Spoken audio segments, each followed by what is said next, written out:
저희가 계속해서 요한계시록에 있는 7교회를 통하여서 교회의 본질, 그 중에 우리가 좀 지켜야 할 부분들을 계속 나누고 있는데요. 오늘은 두아디아 교회를 통해서 거룩이라고 하는 그 본질을, 교회의 본질을 같이 한번 나눠보려고 합니다.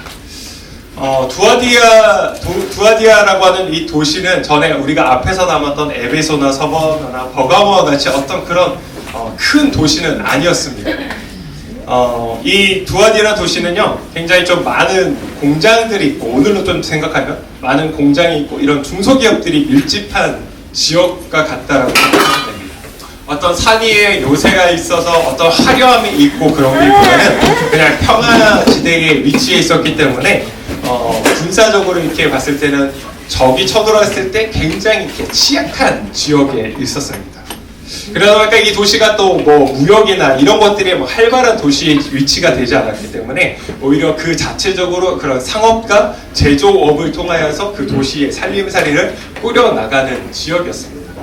그래서 그 지역에서는 특별히 이렇게 옷감, 염색, 가죽, 뭐 도자기, 그 다음에 가장 이렇게 특화되었던 그 특산품 하나가 이제 노쇠라고 하는, 저희가 그 뭐 철기 그릇 이런 거 아시죠? 제사상에 올라가는 그런 노쇠, 그런 것들이 가공업이 굉장히 유명했는데, 그 사도행전 16장에 보면 그 자주장사를 하는 루디아가 나오죠. 이 루디아가 바로 이 두아디아 출신입니다.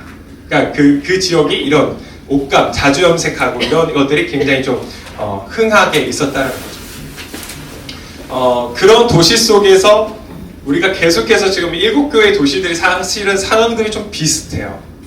그러니까 그들이 그 도시 속에서 거래를 하고 일을 하고 취업을 하고 하기 위해서는 반드시 그 상인 조합에 들어가야만 합니다. 그 상인 조합에 들어가지 않으면 그곳에서는 경제 활동이 전혀 불가한 그런 지역적 상황들이 있었다라는 거죠. 근데 문제는 뭐냐면 이 상인 조합에 들어가면 이 상인 조합은 정기적으로 모이는 행사를 벌이는데, 그 행사에서 어떤 일이 있었냐면 이 두아디아 교회 같은 경우에, 두아디아 도시 같은 경우에는 아폴로라고 하는 신에게 제사를 드렸습니다. 이 아폴로가 누구냐면, 우리가 태양의 신은, 우리가 그리스 로마 신화를 보면 태양의 신은 제우스인데, 이 제우스 신의 아들이 아폴로입니다. 그러니까 그 태양의 신의 아들인 아폴로에게 제사를 드리는 행사가 정기적으로 있었다라는 거죠. 그 상인 조합에 그런 먹고 살고 살아가니까, 그러니까 도시 전체가 그런 행사에 참여하지 않으면 사실 그 도시 생활을 감당할 수 없었던 거죠. 근데 단순히 그 제사는 제사로 끝나지만은 않고, 제사가 끝나고 난 다음에 술판이 벌어져서 사람들이 마시고 먹고 흥에 겨워서 놀다가 이제는 어떤 일이 벌어지냐면, 그 아폴로 신을 섬기는 신전 안에 있던 여사제들하고 우리 아이들이 있어서 이제 그 뒤에 일들이 벌어지는 것이죠. 그러니까 음란의 문제까지 넘어져 가는 겁니다. 그러니까 사람들이 거기에서 먹고 살기 위해서는 그런 어떤 제사나 축제에 참여하게 되고, 아폴로 신에 대해서 제사를 하고, 또 거기에서 넘어서서 이제 그들이 즐기는 문화가 그랬다라는 거예요. 생각보다 제가 현장을 좀 나중에 정말 한번 기회가 되면 갈 수 있는 분들 같이 모시고 가봤으면 좋겠다 싶은데, 다녀오신 분들에게 이야기를 하면 그 도시가 정말 우리가 생각하는 그 이상으로 굉장히 음란한 것들이 많이 남아있다라고 이야기를 하시더라고요. 그러니까 눈을 뜨고 정말 민망해서 이렇게 보기 어려울 정도로 그런 문화들이 거기에 만연했다는 거예요. 어떻게 보면 7교회가 처해 있었던 교회적 도시 속 상황이 사실 오늘 이 시대보다도 어쩌면 더 참 처참한, 아니면 굉장히 참 쉽지 않은 상황들 속에서 교회들이 있었다는 거죠. 그런 도시 상황 속에서 지금 예수님께서 나타나시면서, 사실 그 예수님이 자신을 드러내실 때 어떻게 표현하시느냐, 18절 말씀에 우리 같이 보면, 두아디아 교회 사도에게 편지하라. 그 눈이 불꽃 같고 그 발이 빛난 주석과 같은 하나님의 아들이라고 하는 정확한 자신의 정체성에 대해서 드러내시면서 나타나십니다. 여러분, 왜 여기에 두아디아 교회들이 나타나실 때 왜 하나님의 아들이라는 표현을 쓰시는가를 생각해 보면, 바로 그 도시가 믿고 있었던 아폴로 신하고 연관이 된다는 것이죠. 아까 아폴로 신이 누구의 아들이라고 했습니까? 제우스라고 하는 그런 신화적인 그 태양신의 아들로서 아폴로인데, 당시에 로마 황제가 어떤 것을 했냐면 내가 신의 아들이라 했죠. 그러니까 아폴로와 로마 황제는 거의 동급이죠. 같은 계급의 신의 아들로서 존재하고 그 신의 아들로서 로마 황제를 섬겨야 되는, 그 신에게 제사를 드려야 되는, 그러니까 당신이 우리의 주인이십니다 라고 하는 고백을 했어야 된다는 것이죠. 그런 도시 가운데에 주님께서 나타나시면서 자신을 이렇게 설명하신 거죠. 나는 하나님의 아들이다. 누가 진짜인가? 너희들이 지금 눈에 보이고 있는 저 아폴로를, 너희가 섬기고 있는 저 아폴로가 정말 신의 아들이 아니라 내가 그 하나님의 아들이라고 정확하게 당신이 누구신지를 드러내신다는 거죠. 이 두아디라 교회가 칭찬을 받습니다. 너의 처음 행위가 처음보다 이후가 지금 훨씬 더 많은 섬김과 봉사가 있다. 많은 일들을 하고 있다. 라고 칭찬을 하시죠. 그런데 문제는 뭡니까? 많은 일을 하는 것과 별개로 지금 그 교회 안에 이세벨이라고 하는 여인이 있었던 것 같아요. 자칭 선지자라 부르는 이세벨이라고 하는 여자가 있었는데 이 사람이 하고 있는 행위가 뭡니까? 사람들을 깨워서 넘어뜨린다는 것이죠. 그러니까 여러분 자칭 선지자라고 했을 때 가만히 생각해 보면, 그러니까 그 교회 안에서 영향력이 있었다라는 겁니다. 리더로서의 어떤 역할을 감당하고 있었던 사람이라는 것이죠. 근데 그 사람이 지금 어떤 것을 하고 있냐면 하나님의 말씀과는 상관없이 자신의 생각대로 여전히 세상 속에서 너희가 살아가려면 이 정도는 괜찮지 라고 하는 것들을 계속 사람들에게 설득을 시키고 그냥 그걸 따라가도 돼 라고 이야기를 한다는 거죠. 여러분 되게 고민을 많이 했는데 이 이세벨이라고 하는 이 여인을 어떻게 우리가 좀 생각해 볼 수 있을까 생각해 보면 굉장히 다른 것이 아니라 굉장히 도시적인 느낌, 굉장히 똑똑하고 뭔가 좀 능력이 많고 이렇게 사회적 지위로 봤을 때도 잘 나가 보이고, 그래서 참 누가 봐도 참 저 사람 되게 훌륭한 것 같아. 되게 멋져. 나의 롤모델을 삼고 싶어 라고 하는 어떠한 이미지들을 분명히 가지고 있을 수 있다는 거죠. 근데 문제는 뭡니까? 그가 하는 이야기가 뭐예요?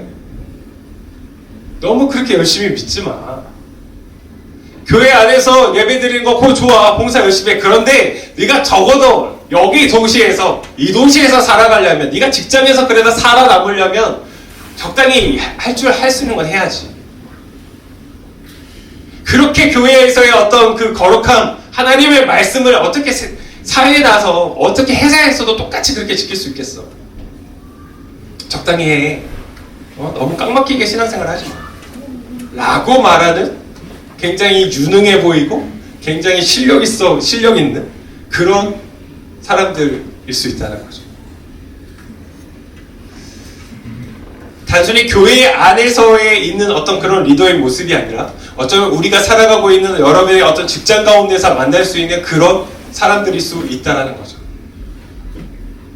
사회생활 그렇게 하는 거 아니지. 여기서 좀 너희가 먹고 잘 좀 하려면 그냥 적당히 즐기고 융통성이 있어야 돼. 융통성이. 현실적으로 생각해 항상. 현실적으로 생각해야 돼. 라고 하는 이야기들이요. 근데 여러분 우리가 여기에서의 그 문제가 뭐냐면 우리가 하나님 앞에서의 그 거룩한 부름을 받고 거룩하게 살아가야 우리의 존재가 마치 그렇게 살아가는 것이 엄청난 큰 돌덩이를 안고 살아가는 것처럼 왜곡시킨다라는 것이죠. 우리가 믿음으로 살아간다라고 하는 그 이미지들이 자꾸 세상에서의 이런 이세벨과 같은 사람들은 우리를 그 하나님의 거룩함으로 살아가는 그 충만한 기쁨을 마치 돌덩이를 안고 마치 그 돌덩이를 어깨에 짊어지고 살아가는 것처럼 왜곡시킨다는 겁니다. 아니요, 그렇지 않은 것이죠. 여러분, 그렇기 때문에 우리가 이 거룩에 대한 의미를 정확하게 이해하실 필요가 있습니다. 이 거룩을 이해하기 위해서 필요한 것이 레이기의 말씀들을 좀 우리가 이해해야 된다는 거죠. 여러분, 이 레이기에서 드러나고 있는 거룩의 첫 번째 개념은요, 우리의 상태, 존재와 관련되어 있습니다. 그러니까 이 첫 번째 레이기에서 드러나고 있는 거룩의 개념은 제사, 하나님과 관련된 겁니다. 하나님과 관련되어 있는 모든 것들은 다 정한 것입니다. 다 거룩한, 구별되어 있는 겁니다. 그렇지 않은 것은 부정한 것이라고 아니면 속된 것이다 라고 표현을 하는 것이죠. 그러니까 제가 어렸을 때만 해도 아마 우리 이제 어르신분들 어렸을 때 교회 다니시는 분들 기억하실 거예요. 제가 어렸을 때 강대상에 절대로 못 올라갔습니다. 아시죠? 저만 나이 먹었어요. 왜 모른 척 하시니까? 강대상에 있는 물과 함부로 손 못 댔습니다. 왜냐하면 사실 이게 레이기의 첫 번째 개념과 관련이 있는 거예요. 이 하나님 앞에 예배 드려지고 하나님과 관련된 이것은 거룩한 거고 성스러운 거니까 함부로 만져서도 안 되고 함부로 이렇게 뭔가 해서도 안 되고 거기에 올라가서도 함부로 올라가서도 안 되고 그런 일들이 있었다라는 거죠. 그러니까 사실은 첫 번째 레이기에서 드러나고 있는 거룩은 그 하나님과 관련되어 있는 그 모든 것은 거룩하다, 구별되어 있다라고 하는 그 개념인 것이죠. 여러분, 거룩이라는 개념이 사실 구별되고 분별되는 것이죠. 근데 다시 말해서 그냥 예를 좀 쉽게 예를 들면 예전에도 이제 이야기를 나눴던 것 같은데, 그러니까 저희 그 아이가 처음에 초등학교를 들어가가지고 맞이한 처음 큰 행사가 운동회였어요. 운동회를 그 부모들이 이제 와도 된다 해가지고 그 운동장을 딱 가져보니까 고만고만한 애들이 한 200~300명이 그 운동회에 꽉 차 있는 것이죠. 그 꽉 차 있는 그 고만고만한 애들 속에서 제가 제 아이를 바로 발견했을까요? 못했을까요? 못했다고요. 누구세요? 싸우자는 거죠. 바로 발견하죠. 왜일까요? 왜 그렇습니까? 예, 제 아이니까요. 여러분, 그게 관계성이죠. 구별되는 것이죠. 우리 세상 가운데에서 왜 하나님 앞에 우리가 구별되는가? 하나님과의 그 관계 때문에요. 거기서부터 시작하는 것이죠. 거룩은 거기서부터 시작하는 것이죠. 여러분, 이 거룩에 있어서 첫 번째 개념은 그 관계성에서 한번 생각해 봐야 되는데, 여러분, 그 관계를 통해서 우리가 거룩을 이해할 때 중요한 지점은 무엇이냐면, 여러분, 하나님께서 레위기 19장 2절에 보면 내가 거룩하니 너희도 거룩하라고 말씀하십니다. 그렇죠? 여러분, 그러면 우리가 그 하나님의 그 관계성을 어떻게 증명할 수 있을까? 사실 제가 오늘 좀 말이 많이 꼬이네요. 이렇게 정리할 게 아니었는데 말이 지금 막 꼬여가지고 죄송합니다. 이 관계라는 것이 사실은 그러니까 사랑의 어떤 관계인 것이잖아요. 세상에 많은 자매분들이 계셔도 저에게는 사실 이제 의미가 없죠. 왜냐하면 저는 이미 제 아내와 관계, 그러니까 언약의 관계로서의 제 아내가 있기 때문에 다른 어떤 자매들이 그렇게 뭐 더 예쁜 자매가 아직까지 못 찾았어요. 의미가 없죠. 왜냐하면 저에게는 제 아내하고의 관계성으로서 구별되는 것이죠. 여러분, 우리가 하나님과 우리의 관계가 그런 것이죠. 여러분, 그렇다면 이 지점인 거죠. 내가 제 아내를 사랑하는 것을 어떻게 증명할 수 있겠습니까? 사랑을 어떻게 증명할 수 있을까요? 제가 마중물 때도 나누겠는데 아시는 분들은 좀 참아주시고, 우리 전도사님, 우리 자매님을 사랑하는 거 어떻게 증명하시겠습니까? 어떻게 증명하실 수 있습니까?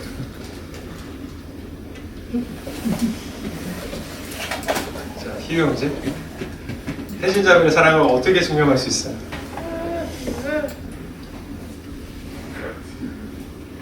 여러분, 내가 이 사람을, 배우자를, 내 남편을, 내 아내를 사랑하는 것을 여러분 어떻게 증명할 수 있습니까? 잘해주면 증명됩니다. 예전에 청년집회 가지고 물었더니 꽃을 사다 줘요. 되게 단순한 아이인 거죠. 모태솔로들.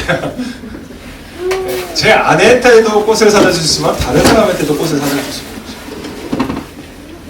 친절을 베푼다. 다른 사람에게도 가서 똑같이 그럴 수 있죠.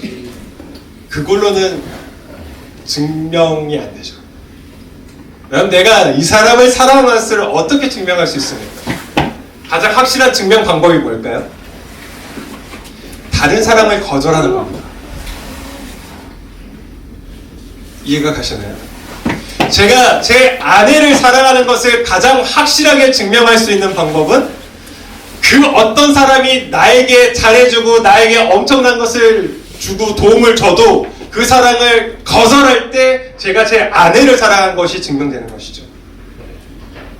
제가 제 아내를 위해서 그렇게 헌신하고 뭘 함에도 불구하고 다른 사람이 나에게 다가왔을 때 당신도 좋아요. 오케이. 나랑 같이 시간을 데이트를 합시다. 라고 하면 여러분 제가 제 아내를 사랑하는 게 됩니까? 전혀 그렇지 않죠.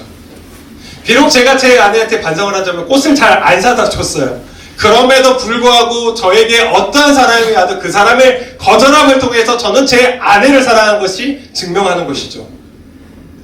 여러분 이 관계의 증명이 거룩으로 제입이 될 수 있다는 거죠. 지금 하나님께서 레위기에서 내가 거룩하니 너희도 거룩하라 말씀하십니다. 여러분 조건절이 뭡니까? 하나님께서 지금 이스라엘 백성들에게 너희는 거룩해져. 그래야 내가 거룩할 거야. 라고 말씀하지 않고 내가 거룩하니까 너희도 거룩해져라 라고 말씀하신다는 거죠. 여러분 이것을 방금 설명드린 사랑의 증명 방식으로 이야기를 하면 이겁니다. 나는 너 외에 다른 것들은 다 거절할 거야. 그러니까 너도 나 외에 다른 것들은 거절해야 된다. 그게 거룩입니다. 그게 거룩이 갖고 있는 첫 번째 의미라는 거예요. 그런데 한번 우리의 삶을 생각해보죠. 저와 여러분의 삶이 지금 그 하나님 외에 다른 것들을 거절하는, 여러분 이 거룩의 히브리어가 카도시입니다. 잘라내는 겁니다. 하나님 외에 다른 것들을 잘라내는 방식으로 하나님과의 관계를 지금 살아가고 있냐는 것이죠. 우리가 입으로는 되게 하나님을 사랑합니다라고 이야기를 하죠. 우리가 하나님을 찬양합니다 이야기를 합니다. 우리가 누군가에게 하나님을 사랑해야 합니다. 기도를 하죠. 그런데 어떻게 됩니까? 아무리 그런 기도와 그런 찬양과 그런 예배가 있다 할지라도 여전히 다른 하나님 외에 다른 것을 내가 잘라내지 않으면 여러분 이 하나님을 사랑한다는 것은 거짓입니다. 그건 사랑이 아니에요. 여러 가지 옵션 중에 하나로 그냥 하나님을 택하고 있는 것이지 그 하나님과의 언약의 관계에서 하나님과 살아가고 있는 관계가 아니라는 겁니다. 여러분 그것은 거룩이 아니라는 거예요. 오해하시면 안 돼요. 착각하시면 안 됩니다. 이건 굉장히 우리에게 심각한 도전을 주는 것이죠. 여러분 지금 하나님 외에 다른 것들을 거절하고 계시는 삶으로 살아가고 계시나요? 내가 정말 그 하나님만으로 충분합니다 라고 하는 그 믿음의 고백으로 그 하나님만을 바라보면서 여러분의 삶들을 정리하고 계시냐라는 거예요. 여러분 우리가 하나님의 말씀을 왜 묵상합니까? 왜 하나님의 말씀을 우리가 왜 붙들어야 합니까? 우리의 삶의 입장을 분명히 세워가기 위해서인 것이죠. 내가 이 하나님과의 관계를, 하나님과의 이 언약의 관계를 지켜내기 위해서 다른 것들을 잘라내기 위한 입장을 분명히 하기 위해서 우리는 그 말씀을 붙들고 매일매일 하나님 앞에 살아가는 것이죠. 그런데 우리가 그 하나님과의 이 관계성, 다른 것들을 잘라내야 되는 이 일들을 하지 않으면 어떻습니까? 여러분 뭐 가끔 이렇게 뉴스나 이런 데 보면 이렇게 불륜의 사건들 막 이런 거 보잖아요. 그들의 삶을 보면서 참 단순하게 산다 생각이 드십니까? 너무 심각하게 들 줄 아시고 이제 분위기가 좀 심각해졌는데 뭐 이렇게 불륜 드라마 이렇게 막 보십시오. 이 여자도 만나고 또 이따 시간 되면 저 사람도 만나고 이런 사람 삶 보면서 참 간결하게 사네. 그 생각 드시니까 참 복잡하다. 참 정말 어지럽게 사네 이 생각이 드시네요. 우리의 삶이 왜 하나님 앞에서 분명해지지 못하냐고요. 우리의 삶이 왜 하나님 앞에서 간결해지지 않냐고요.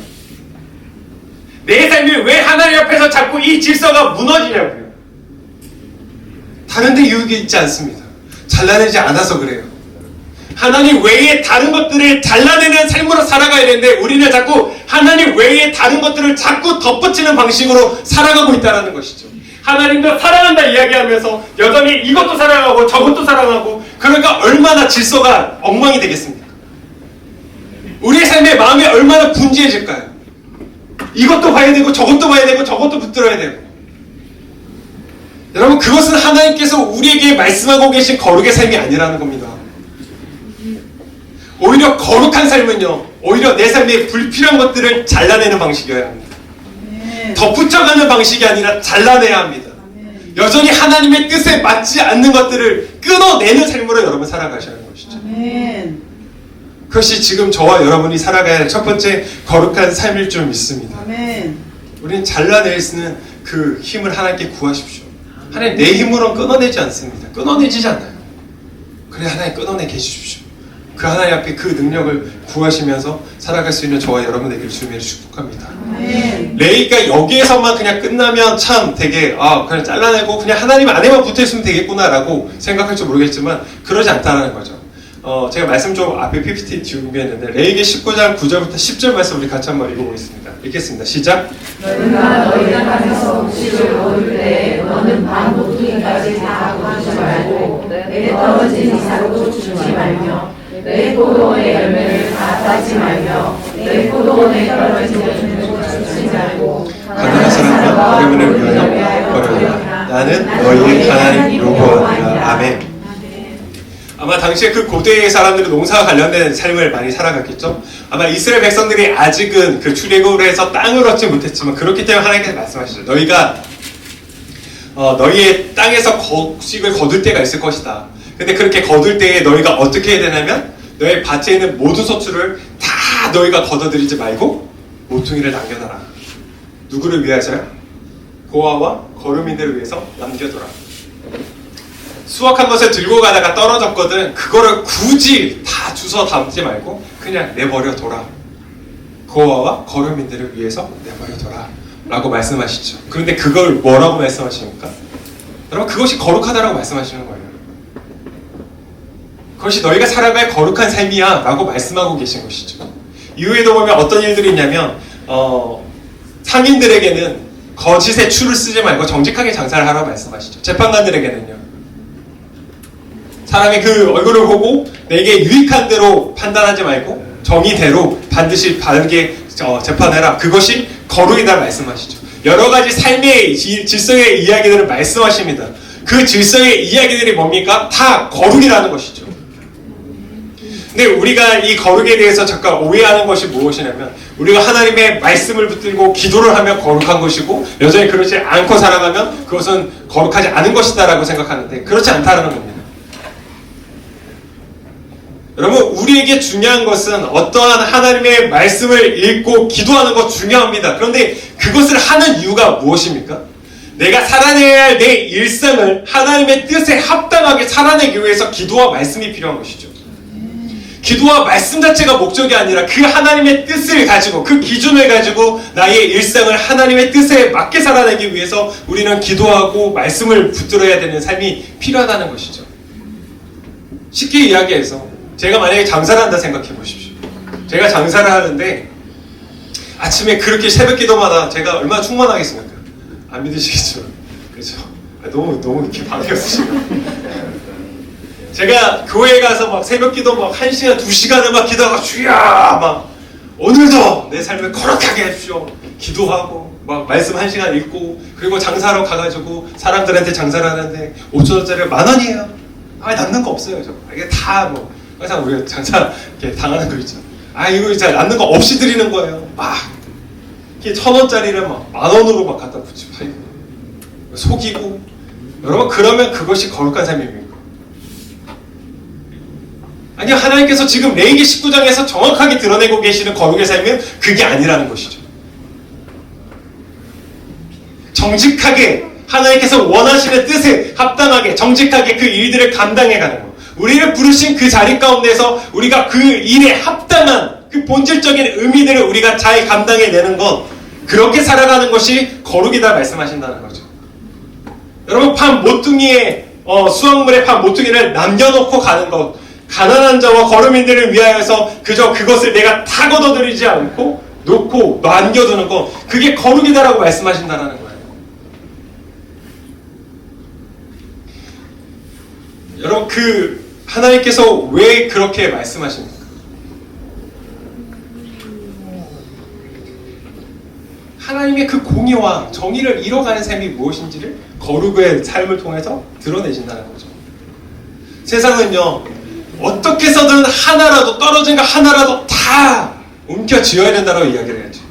이 작은 것 하나라도 다 쓸어 담아야지만이 너희가 살 수 있어 라고 이야기를 하겠죠. 그러나 지금 하나님께서 어떻게 말씀하십니까? 밭 모퉁이를 남겨두라고 말씀하시죠. 여러분, 밭 모퉁이가 어느 정도일까요? 우리가 쉽게 생각하면 10분의 1로 생각할 수 있죠. 그렇지 않습니다. 레위기에서는 밭 모퉁이의 크기가 정해지지 않아요. 밭 모퉁이의 크기가 그러면 어떻게, 얼마만큼 남겨둬야 할까요? 대답해 보십시오. 뭘까요?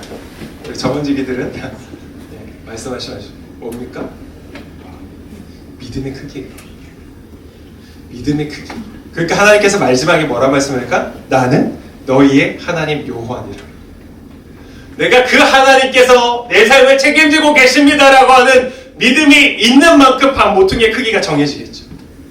그 믿음이 작으면 어떤 사람들에게 100분의 1이 남겨질 겁니다. 그러나 그 믿음이 여전히 하나님께서 내가 남겨도 내가 거두지 않은 이 영역을, 이 부분을 하나님께서 채우실 겁니다라는 믿음이 큰 사람은 어떻게 하겠습니까? 밭 모퉁이가 우리가 생각하는 이상의 크기를 넘어갈 수 있는 것이죠.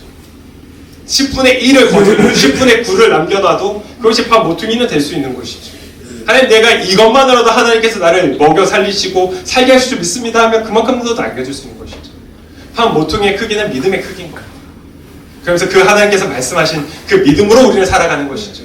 나는 너희의 하나님 여호와니라. 여러분, 우리가 살아내야 될 거룩의 방식이 그런다는 것이죠. 우리가 주기도문 통해서도 이야기를 나눴지만 오늘날 우리에게 일용할 양식을 주옵소서의 그 고백은요, 나의 욕망의 선을 만든다는 것이죠. 내가 이것만으로도 충분합니다.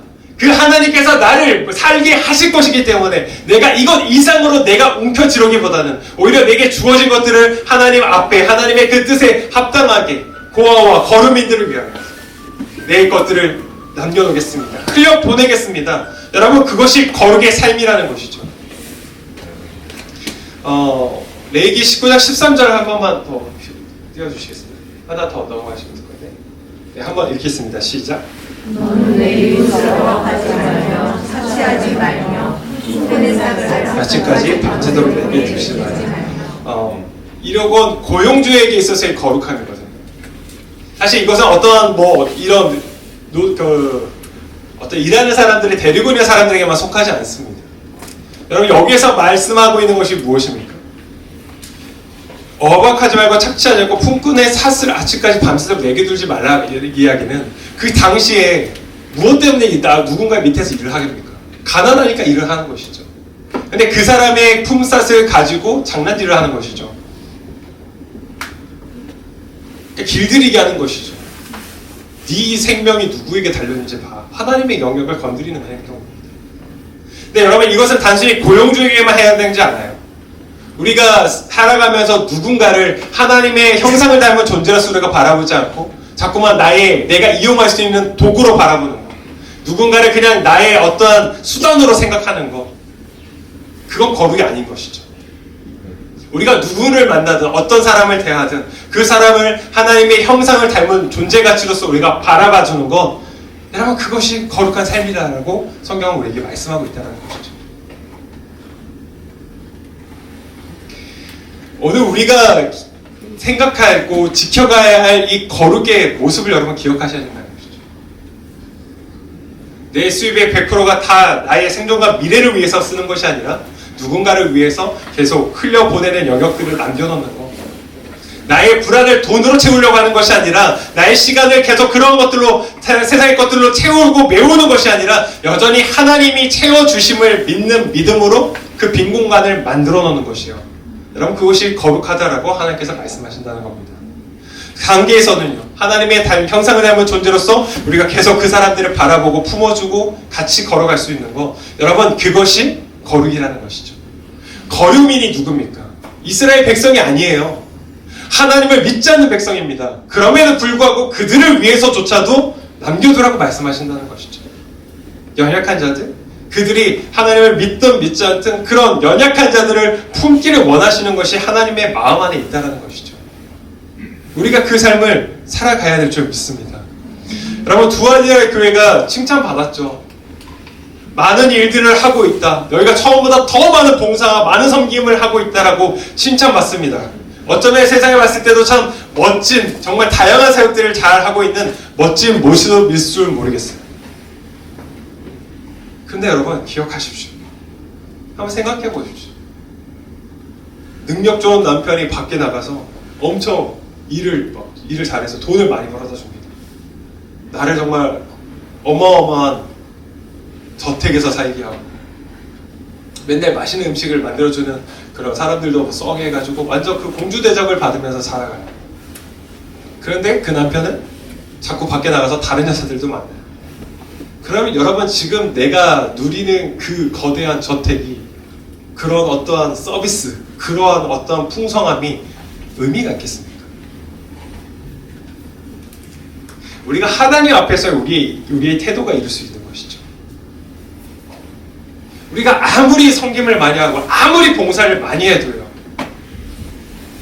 여전히 그 하나님 외에 다른 것들을 사랑하고 다른 것들을 받아들이며 살아간다면 여러분 그러한 섬김과 그러한 봉사 아무리 잘해도 거룩을 잃어버리면 아무 의미가 없다는 것입니다.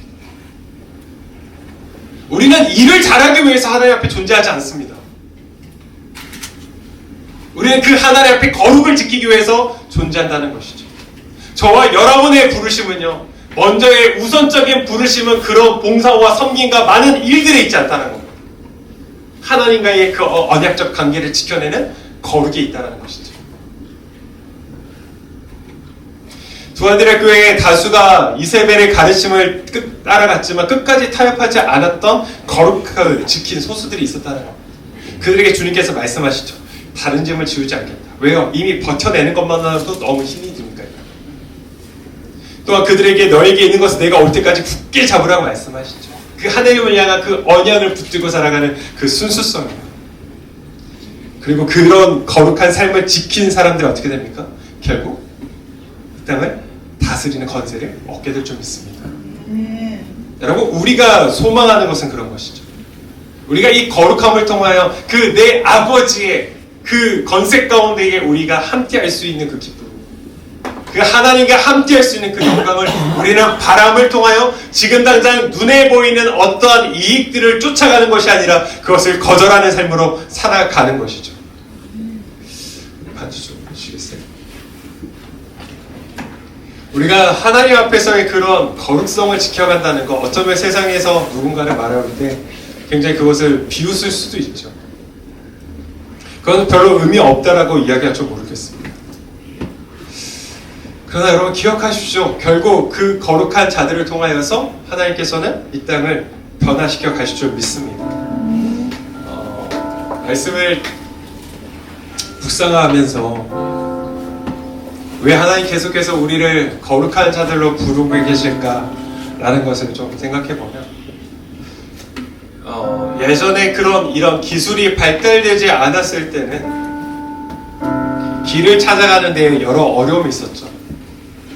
근데 그런 기술들이 없을 때 배를 타고 바다를 가는 사람이든 아니면 어떠한 길을 떠나는 사람들이 그 밤에 길을 가다가 방향을 잡을 때 항상 찾는 것이 있습니다. 그게 뭐냐면 북극성이에요. 별이에요. 북극성 별이에요. 그 북극성 별은 지구의 어느 곳에 있어도 다 같은 위치에 항상 떠 있다라고 그래요. 그 북극성을 보고 저쪽이 북쪽 방향이구나 라고 방향의 기준을 잡고 그러면 내가 어디로 가야 하는지를 그 방향을 그 북극성을 가지고 찾았다라는 것이죠. 여러분 이 시대 가운데 여전히 하나님께서 거룩한 백성을 찾으시고 계신 이유는 그런 이런 어두운 시대 가운데 여전히 예수의 길이 어딘지를 가리키고 있는 사람들이 필요하기 때문입니다. 무엇이 하나님의 믿음으로 살아가는 것인가? 무엇이 정말 예수의 그 생명의 길로 살아가는 것인가? 그 방향을 가리키는 하나님의 사람들이 필요하다는 겁니다. 아무리 밤이 어두워져도요, 항상 어떠한 계절이 와도요, 변하지 않고 항상 그 자리 가운데에서 예수를 향해서 가르치고 있는, 예수를 향해서 지키고 있는 그 밤하늘의 북극성이 필요하다는 것이죠. 여러분 오늘 이 시대 가운데 여러분이 저와 여러분이 살아가는 삶이 굉장히 어둡죠. 어렵죠. 그러나 기억하십시오. 그렇기 때문에 저와 여러분들이 이 거룩한 하나님의 북극성이 되어야 될 줄 믿습니다. 아멘. 그 예수의 길이 어딘지를 늘 가리키고 그 자리를 변함없이 지켜내고 있는 그런 하나님의 아름다운 별이 되기를 간절히 소망합니다.